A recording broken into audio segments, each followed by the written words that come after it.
All right, we're recording this. I know a lot of farms like to watch after. So if people do end up having questions, I'm sure they can send it in the Google group too to Chloe as well. But Chloe's going to speak today on kind of their thought process as they've changed over time over the last couple of years in working with Harvie. And I've looked at her presentation and spoken with her a little bit, and I'm excited to hear her insight. Chloe, you want to take it away? And Katie will be manning the chat if we do have questions. Okay, cool. Yeah, and we can do whatever questions at the end too. So thanks everybody for being here.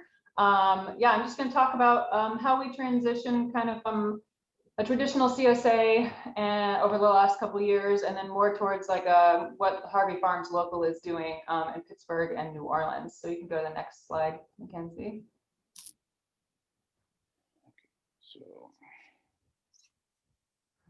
Okay, so briefly, our story. We started our farm in 2010, but we started using Harvie in 2017, which I think is when they first started trialing Harvie. So we were kind of one of the first farms. We did a totally traditional CSA, grew 95% of everything we sold, and had been doing add-on shares prior to using Harvie just on our own, you know, like the basic kind of bread, coffee, tea type of thing. Then in 2019, we decided to really narrow our crop focus and what we're growing, focusing really on like things that people love, things that our customers love, like what we call tier 1 crops.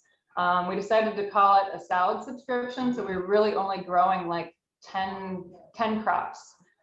We still had all the same add-on shares and added a couple more, and our plan at the end of 2019 and end of 2020 was to offer, you know, 1 to 3 kind of seasonal curated products or veggies from other farms each week, just as extra items in Harvie. So next slide. And then 2020, we were all prepared to run with that new program, and then COVID hit.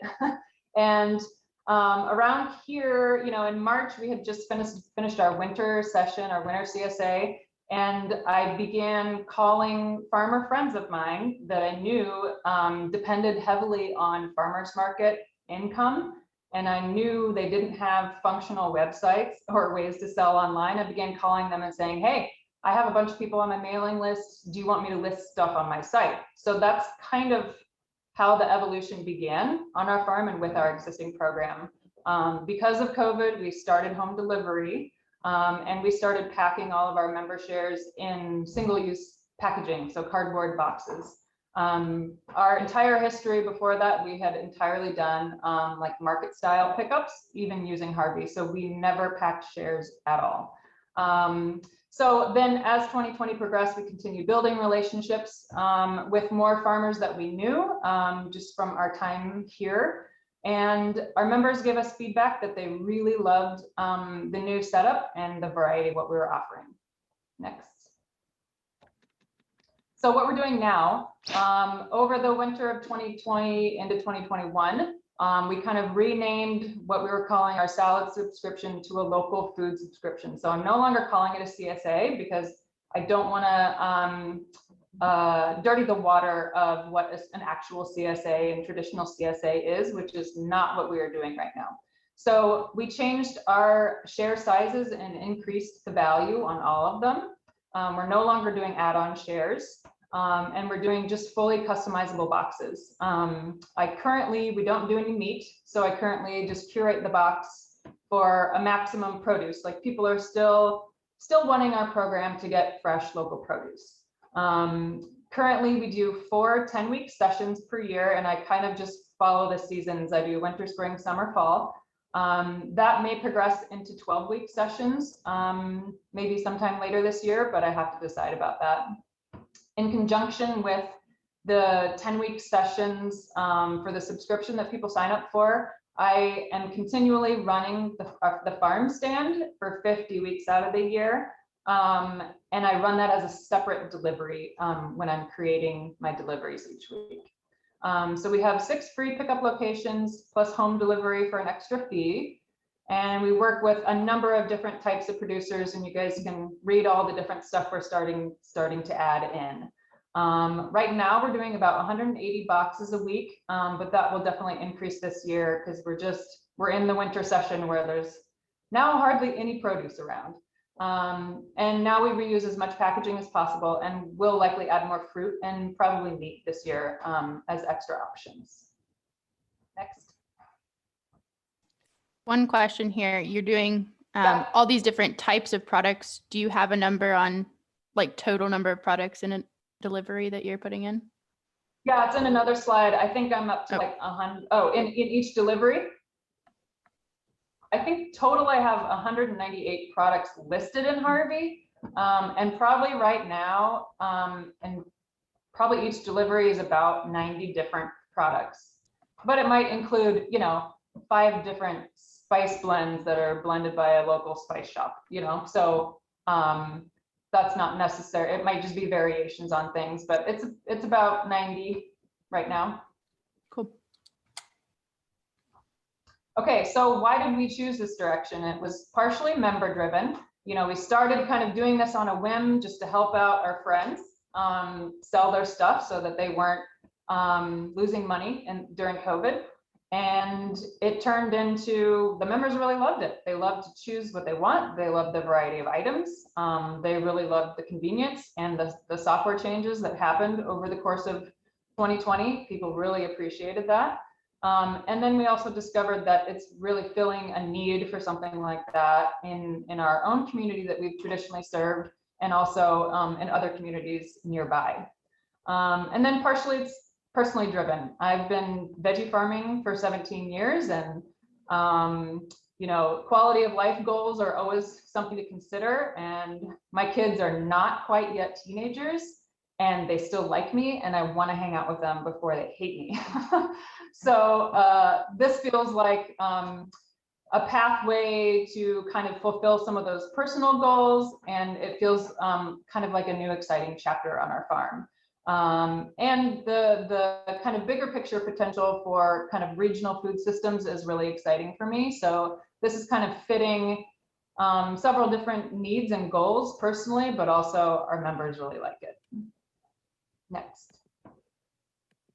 Okay, logistics. Next. Okay, so these were addressing some questions that Mackenzie had received from you guys. So how do you build relationships? So like I said, most of the farmers that I started working with were people that I knew. So I trusted them. I knew they were reliable. I knew they wouldn't short me unless some catastrophe happened. And I knew that they were big enough that they had interest in wholesaling to me. And they had interest in reaching customers directly. So now that we're getting bigger and we're adding more things, I have to reach out to new farmers that I may not know as well, or I don't know at all. I've never met them before. So I think some of the value that our farm brings and I bring is that we have really great marketing power in our community that a lot of other farmers don't. We have great name recognition, and we have a good reputation in the farming community. It's also really important with new people that you're making it really clear that you are looking for wholesale pricing on everything, and you would be a wholesale account. But the value that you can give them is that their name can continue to be attached to the product, and there's basically one fewer step between the end customer and like selling to a grocery store or a food hub. There's a little bit more of a direct connection. And then that allows me, and there's value for the farmer as well, that I can tell their story directly to the consumers. So, I feel like what a lot of people that are interested in local food want is they want that relationship with the farmer. And so I feel like it's my job to take my relationship with those people and extend it to the farmers who are supplying us, and being able to tell their story too. So those are kind of the perks and the benefits that I can kind of pitch to new farmers if they're not convinced that they want to work with me. But so far, everyone has been really excited about it. So those are kind of my key takeaways for building relationships. Next. All right. balancing our own product line. This was a question, and this is kind of an ongoing thing that I have to continue to figure out. So as I mentioned before, we kind of have narrowed our focus on our farm. We grow microgreens and shoots and big greens and head lettuce, and we're really pretty restricted in what we grow these days. With the microgreens especially, we're really only one of the only producers that do that on scale that could supply what we need. So I don't feel bad or like there's any conflict with us providing these specifically to our program. And thankfully, these are all perishable things that people like to eat often. And so I don't feel like there's any issue with not getting it from another grower or not being able to sell enough because they're just the highly perishable products. And we are also certified organic, and I don't only work exclusively with certified organic farms because it would literally be like me and 2 other people in Nebraska. So we're not purely certified organic by any means. So there's the perk of that too. Each delivery, as far as how do I get our products in the boxes, I'll star those items that I want to end up in boxes first. And I think probably all of you guys that have built deliveries know how to star certain items so they go in, and unlink them so that they don't go in. But I still will try to curate that box. I would say probably 75 to 100% of our members customize their box. But for that, 10 to 15% that just ignore it or they forget, I still want them to have a nice balanced box. But I still focus on produce with that box. Next.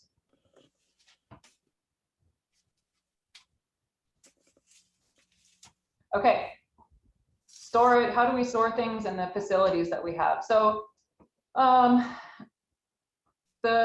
how we store things and inventory, I try not to hold much inventory of anything. I do have capacity in our facility to store things, but really I think it works best if I really try to hold people to weekly orders. It means things are fresher, and I'm not on the hook for something going bad on my end and me losing money on it. So I do hold some inventory with like salsa or honey or tea or something like that is shelf stable, but I still only probably do that for a month unless I know that it's a limited item that I'm not going to be able to get for like a long time. This winter, there was an exception to my rule of not holding inventory, and that was mostly, we do have storage space on our farm, and at least in the winter months, it's way more efficient for the farmers that we work with to only have to make a trip, once every 2 weeks or once a month, just because of weather and roads and things freezing in vehicles and so on and so forth. So if it's an item that I can store and store successfully, and I'm not worried about spoilage and me having to deal with spoilage or sort anything on my end, then I will do that kind of thing, buy some macro bins of potatoes or something. So we don't have an on-farm store and farmers markets that I have to manage inventory across those. We really are only have inventory to worry about for our subscription program. So facilities wise, we have a pretty new build on our farm. It's about 3 or 4 years old. We have a 40 by 70 pack house. So that's our processing area for our own products, kind of at the beginning of the week, and then the end of the week, it turns into our warehouse for box packing and material storage and all that kind of stuff. Really having a facility is pretty important. It has a concrete floor. We can put everything on pallets, use pallet jacks. We have a loading dock. I have a tractor with pallet forks so I can unload things from people if need be, bigger macro bins of things. So our facilities wise, we were pretty well set up and have the space to have long tables and pack and store pallets of boxes and all that kinds of stuff. So that's definitely something to consider, is if you have the right space, because if you don't, it'll be a lot more inefficient to handle this much product and boxes and all that kind of stuff. So next. Okay, so the next two slides are kind of coincide with one another. There's my schedule of curation, aka office work, and then the next slide is kind of the pack and deliver schedule. So this kind of gives you guys an idea of what our weeks look like on the farm to manage all this. So for me, Thursdays I do communications with vendors. Fridays, it's all about building the delivery. Currently, I have to build deliveries in a Google Sheet, and then I translate that over to Harvie, and I'm really excited to have integrated inventory. I'm very, very excited about that. And then our deliveries get launched Friday afternoon, so that's the time to customize your box email that everyone gets. And then they have from about Friday at like 3 until Sunday at 11 to customize their box. And then Monday morning, first thing, I kind of compile all of our pick lists for the week into a master list. And then I notify all of our producers basically what their pick ticket is for the week. And I do that in whatever way they like, email, text, whatever way is convenient for them. And then Wednesday is another big office day where I'm creating my home delivery schedule, and we just use the integrated Road Warrior and logistics tab. And then I print all my labels and review them. We currently use Uline because we like the color coding. And then last fall, I started setting up automated mass texts. And I think you can correct me if I'm wrong, Pablo, maybe you know, but Harvie was thinking about adding texting, automatic texting in the future. But right now I just use, I don't know, there's a million services out there. I use one called Textedly, and it just basically sends everyone a text like 15 minutes before their pickup happens, because I don't have any way to like collect their box from our pickup locations. So I do all that kind of office work. This is the schedule of office work. So the next slide is our kind of pack and deliver schedule. So these two things are happening kind of simultaneously. Carrie, the pack day is Thursday, and that's on this schedule. So we receive products, so I send out that pick list. We can receive product. Monday morning, I send out the pick list, and then anytime between Monday morning and Wednesday at 3 p.m., we can receive products from producers. Wednesday morning, we have like a handful of smaller vendors that we work with in Lincoln, which is basically, it's a 15-minute drive from our farm. So we're very close to the town that we serve. So we just have a staff person run into Lincoln, do like a little pickup route to pick up items from people for the boxes. And then on Wednesday afternoon, I kind of messed that up. We spend an hour or two making boxes, setting up tables, kind of doing pre-game work for packing day. And our pack day is Thursday right now. We have 3 packers, and we do 180 boxes, and we try to do all of them currently just on that one day, so that we don't have to set up and tear down and set up and tear down multiple times. So Thursday afternoon, one of our packers peels off from packing boxes and then does a delivery run into Lincoln, and then we have a pickup on the farm that evening as well. And then Friday morning, we have just a dedicated home delivery driver. He just does that for us. He comes, he shows up, he loads the van, and then he does his like 6-hour route. It's about 6 hours for 50 boxes. And then that afternoon, our in-house delivery driver does another 2 pickup locations on Friday afternoon. And then we have another pickup on farm Saturday. So that's, in the recording, you guys can review those and look back and forth and just kind of see how it all lines up for us. And that works for us right now. Next. Pricing and billing. This was another question that someone submitted. So how do I work with farmers vendors on pricing? Basically, I just ask. Veggie producers, it's a little bit different because I have experience in that, and I have an idea of what retail prices and wholesale prices generally are, but I still just ask people. Definitely like coffee, bread, anything else. Most of those people have wholesale and retail accounts, so they already know what they need to get for a wholesale price and what their suggested retail price is. And they really don't want you to go and sell it for a whole bunch more money, and they don't want you to lowball them either. So I usually just honor those, even if I would love to see the markup a little bit higher than it is. I'm just happy to work with people and honor the pricing that they need for themselves. So like I said, the markup depends a lot on the item, but my last tally, it was about a 67% markup kind of across the entire product line. And there's, 198 products total. Billing is pretty simple. We use QuickBooks, and the vendors are responsible to send us an invoice. They bill us directly based on the pick list that I send them each Monday.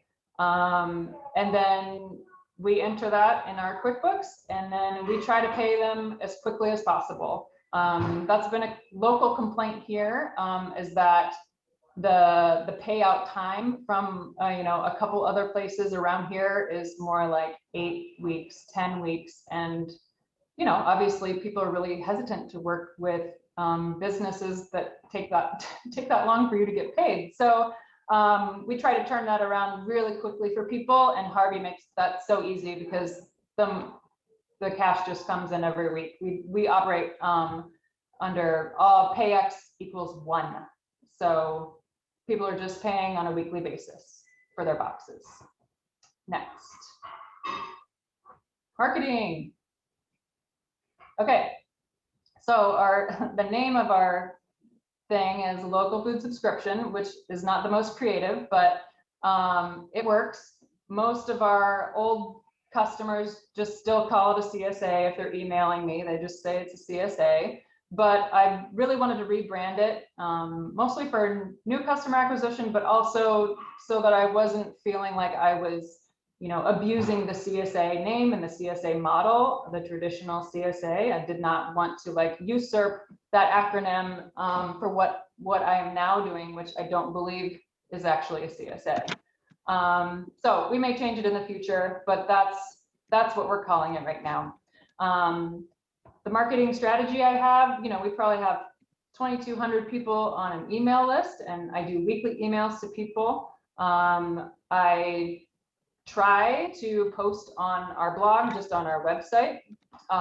So I do recipes, how-tos, and I link a lot of that educational stuff to those weekly emails, but also highlighting the farmers we work with, their stories, how they got into farming, where they sell. We do social media like everybody else, but I could be better at it. And then we do a private Facebook group too.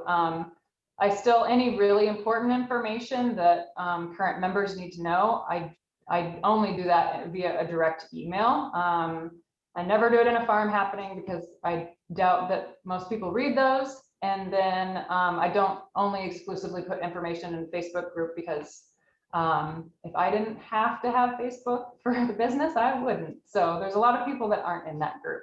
And then the cool thing about the Facebook group is I do a barter trade with a woman, and in exchange for her box, she will post recipes and unboxing videos, and she'll just kind of keep the content flowing in that private Facebook group. And then I don't have to be as on top of it as I should be, which I know I won't. So that's been a really great thing that we did this year.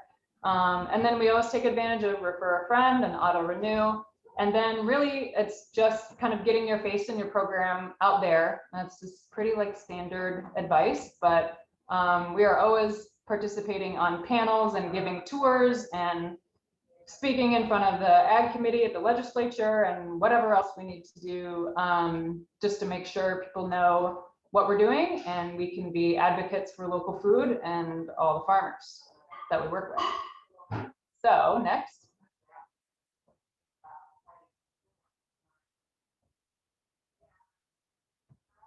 Okay, challenges and changes, next.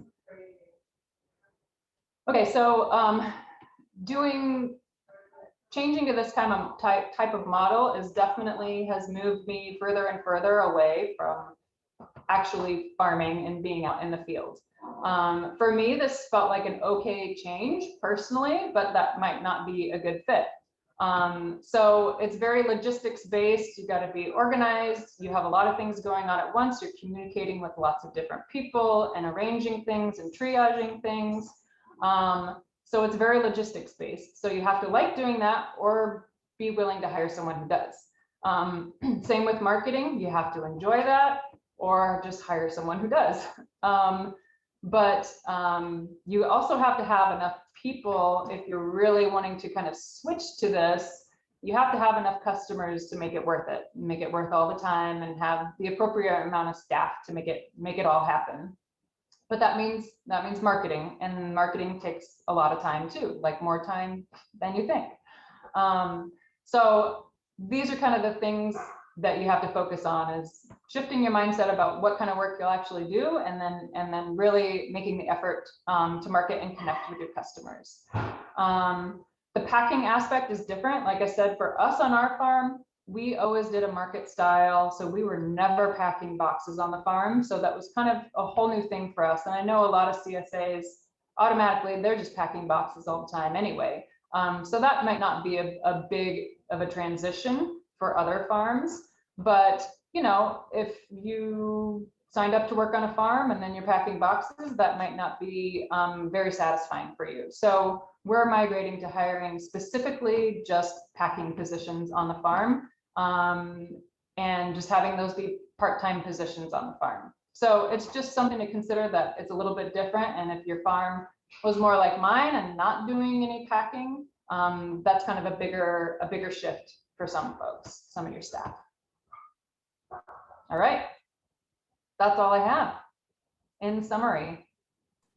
Thank you so much, Chloe. That was awesome to hear, like all the different things you've thought about. And I know a lot of farms have been asking me questions like this and wanting to move in this direction. So I'm hoping this will be a really useful resource.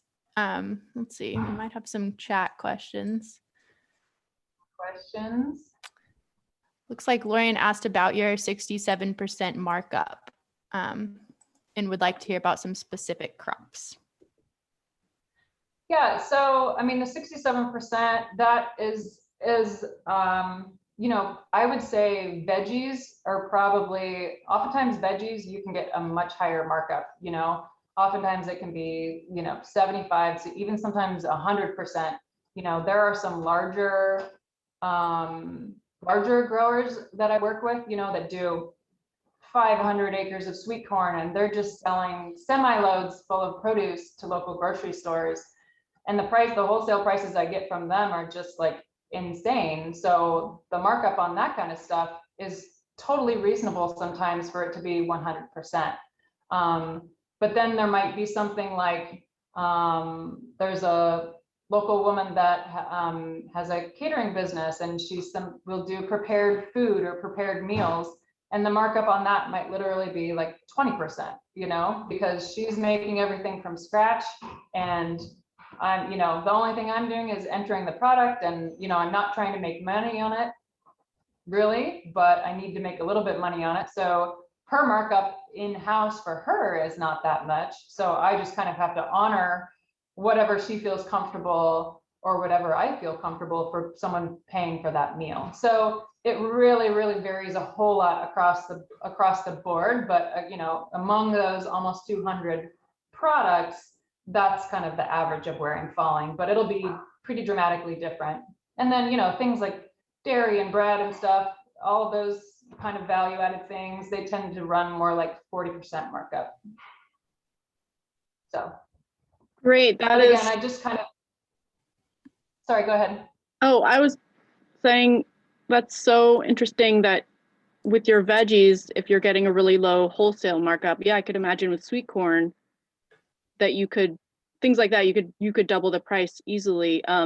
We do an 18% markup, 7% Harvie fee, 3% credit card fee, 8% packing fee, and that always feels like so low to me. So it's really great to hear going for it and well, just adjusting it based on the crop and so forth. So that, thanks for sharing those Yeah. specifics. Yeah, absolutely. You know, there's all the other parts of it that you need to consider is like, you know, your name, your farm. There's also percentage value in that, you know, there's percentage value in the hours you're sitting in front of the computer, compiling all the lists and communicating with all those producers and paying the bills. So, you know, there's a lot more of your time and value other than just packing that goes into that. So, you know, you can't just take those fees and the packing time and just drop it. There's like a whole lot more that goes into it, you know, that you're no longer out in the field doing that stuff. You're in front of the computer or on the phone. So, you know, I think if you're in the produce world already, you have a reasonable idea of what people are setting their prices at, like at a farmer's market or something. Right. And I think any farmer will be totally cool with, yeah, that's the price that I would sell it for. And this is the price that I can give you for wholesale. So I think it's really all about just asking that question and then, you know, having some level of trust, especially with those farmer vendors that you're working with that, you know, they know you're going to mark it up. They know you want a wholesale price and it's okay. It's okay to ask for that full markup. Yeah, I've also noticed that whenever a mistake occurs with an add-on and we spend a lot of time trying to fix that mistake, I've thought I've just lost whatever meager margin I made on that add-on because I had to do phone calls and sometimes drop things off. So it makes a lot of sense. Totally. Those hidden costs. Totally. They're definitely hidden. So yeah, I would not be afraid at all. Do it. Any other questions? There aren't any more in the chat, but feel free to come. Oh, nope, we have one. So you buy products from the vendors is the question. Yep. So basically all I do is I have a farmer named Ryan that I work with and he likes to text with me. So on Wednesday or Thursday, I just say, hey, Ryan, what do you have available this week? What do you want to list? And he'll just send me a text back and he'll say, you know, Yukon Gold, blah, blah, blah, blah. And he'll list 10 things and he'll tell me the price he wants for them. And I just say, okay, great. And then I, you know, ask him if he has any maximums or limits, you know, should I only sell 20 bunches of kale or, you know, do you have 2,000 pounds of potatoes and it's unlimited? And then I just build that into my delivery. If I only have 20, I even it out over my kind of weighted Google spreadsheet for all the deliveries I create. And then I just send them the pick list. Hey, we sold all 20 bunches of kale and I sold 315 pounds of Yukons. So I need that delivery by Wednesday at 3. See you then.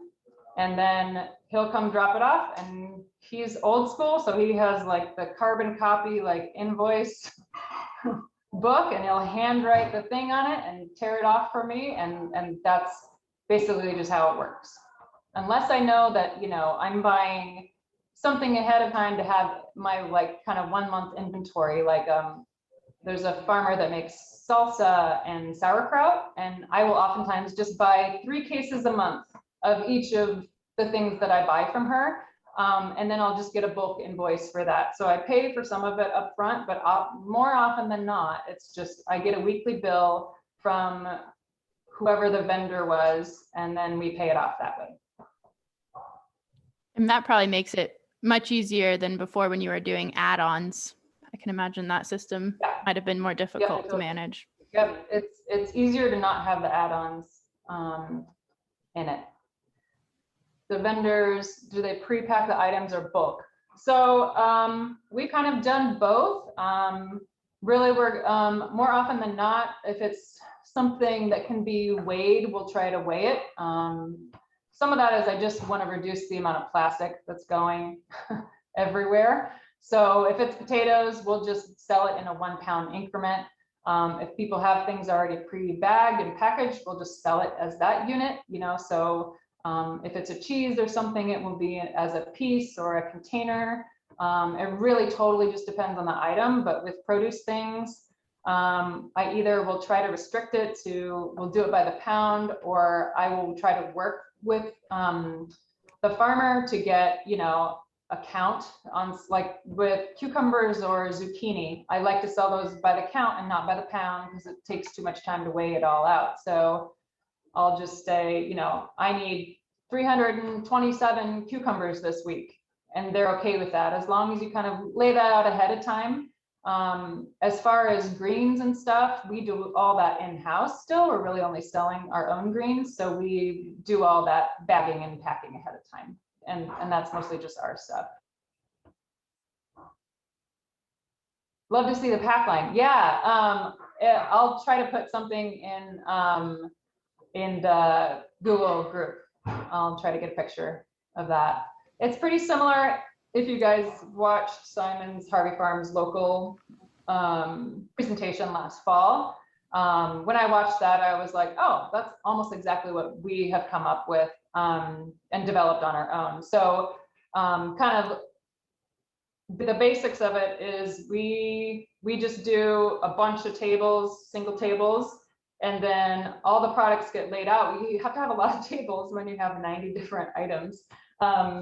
But we just lay it all out in pack order. So as I create products, you know, there's the weighted, you can select a weight on each product. So I have kind of a master list and everything gets weighted accordingly. And then the pick list that you print out is printed in that weighted order. So that's the order that we lay it out on the table.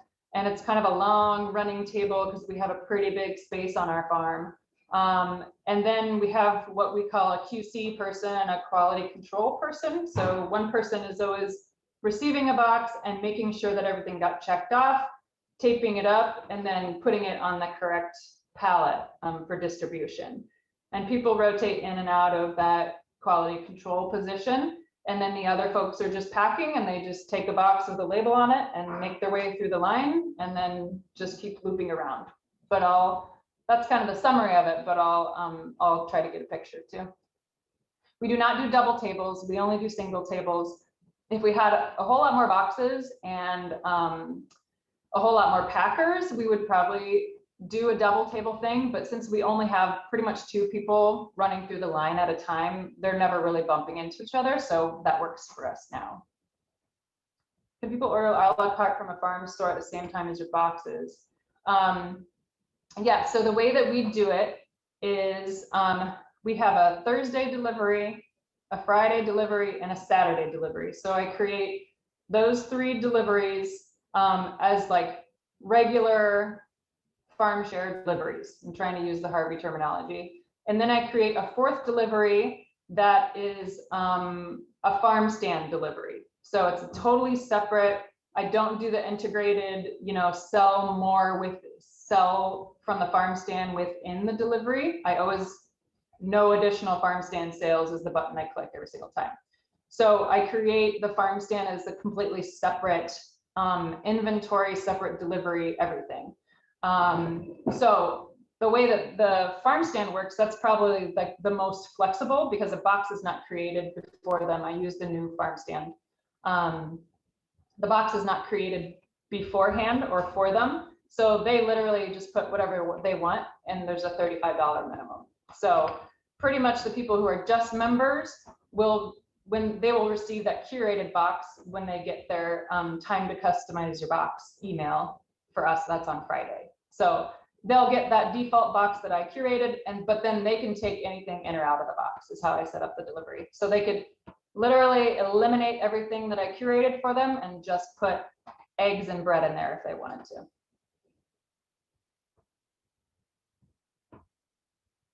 All right, any other questions?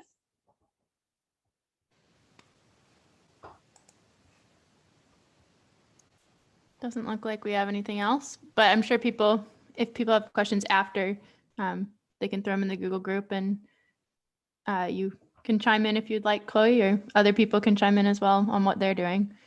Yeah, absolutely.